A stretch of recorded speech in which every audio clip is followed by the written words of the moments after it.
Привет, приятели! Часът е 18 след обед. Аз съм в шах дома, както винаги днес, 25 септември 25 година. Есен е. Есенно настроение е навсякъде. Много неща имам да кажа, но основното предполагам, знаете, след като преди около месец окончателно спечелих делото за лиценза, настана пълна тишина в българския шах и естествено е време да направим равносметка на това, което е.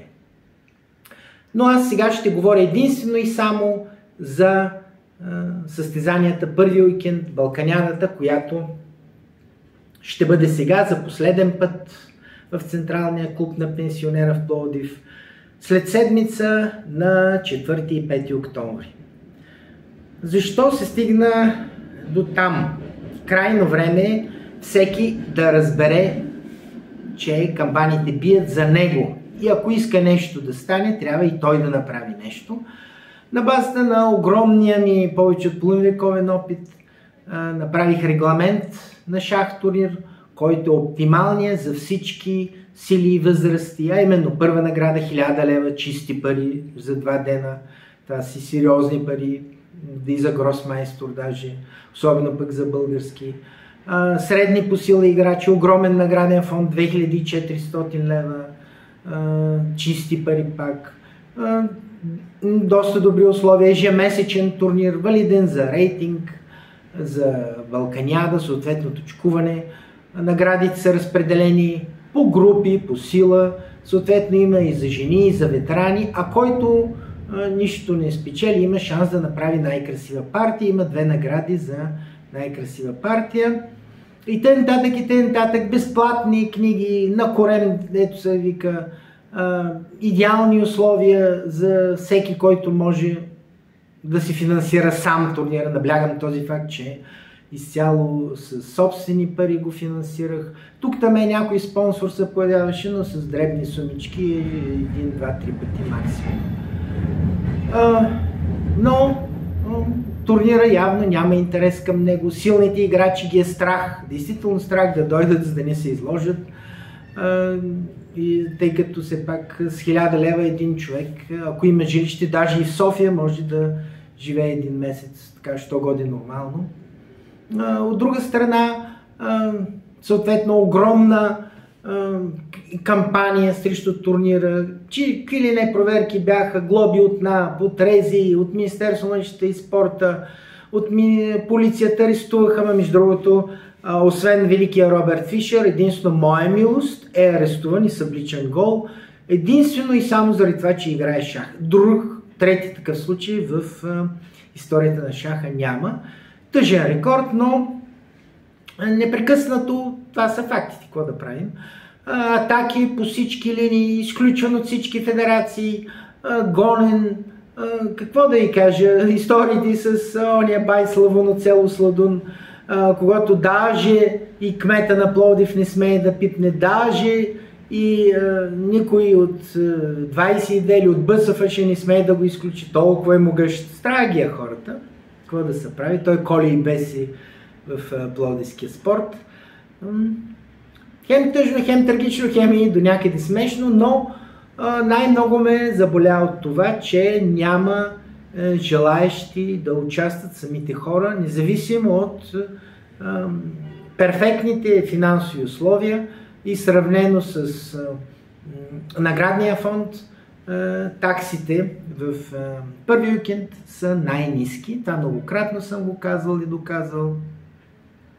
Но точно тези, заради които турнирът се организираше от мен, за децата, за любителите, не постигна целта си. Точно те се отказаха да участват и ето последните 4 турнира, хора, заради които именно измислиха регламента да има награди и за жени, и за деца, и за кого ли не, точно те се отказаха, не участват.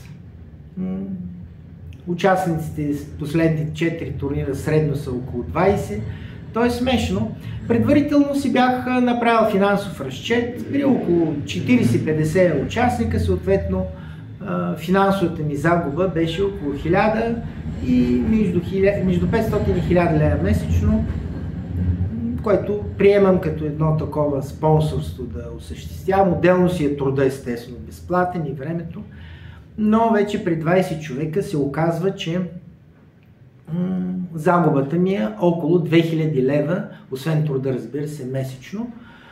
Но не това е важното. Важното е, че просто ме боли, като гледам хората как не искат да играят шах. Това, разбира се, ме натъжава, но това са фактите. Независимо, че имам единствената визия, никой нищо не може да каже срещу нея. И естествено принуден съм сега за последен път да организирам този турнир, констатирайки със съжаление, че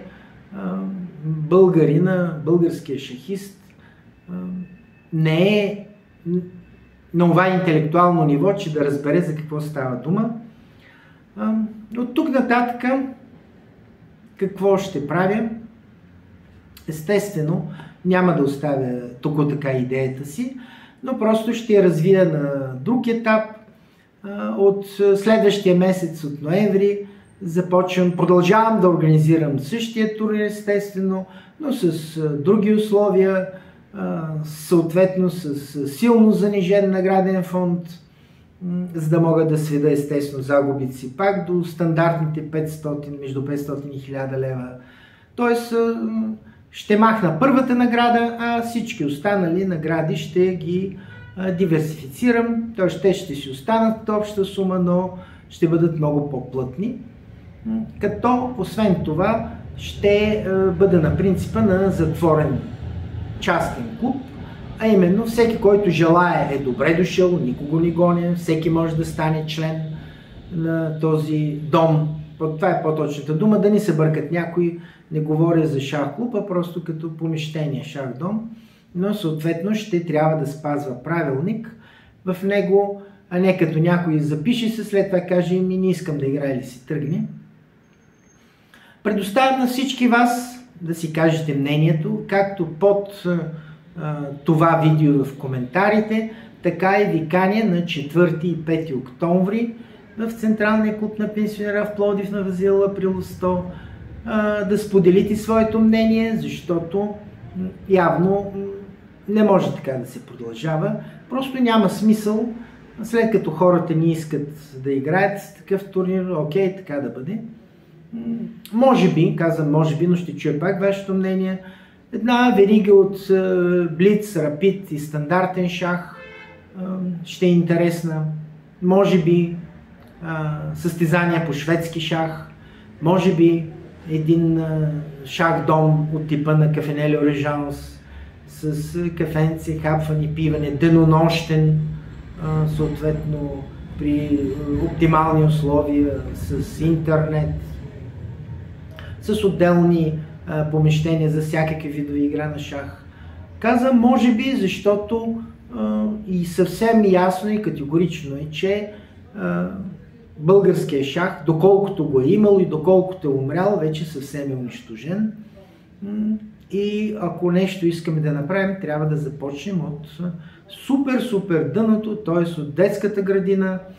Ето защо каня всеки желаещ, треньор, състезател, родител, който желае да си откликне на въпроса ми как вижда, какво трябва да се направи. Аз ще го направя със собствени усилия, със собствени пари, тъй като и без това няма спонсори. Дали идеите, които смятам да се реализират, ще са добри, как да се процедира и въобще желаят ли хората да има шах, независимо от всичко. Аз съм си направил плана, ще действам в името на шаха, но ако и сега на 4 и 5 октомври пак няма някакви мнения, някакви желаещи, то изцяло ще се насоча към хора, които не знаят да играят шах, които не знаят за какво става дума, които не знаят за крамолите в българския шах и ще отстраня тези, които са мошеници и крадци завинаги. Това е от мен. Очаквам ви. Обичам ви. Хора, бдете!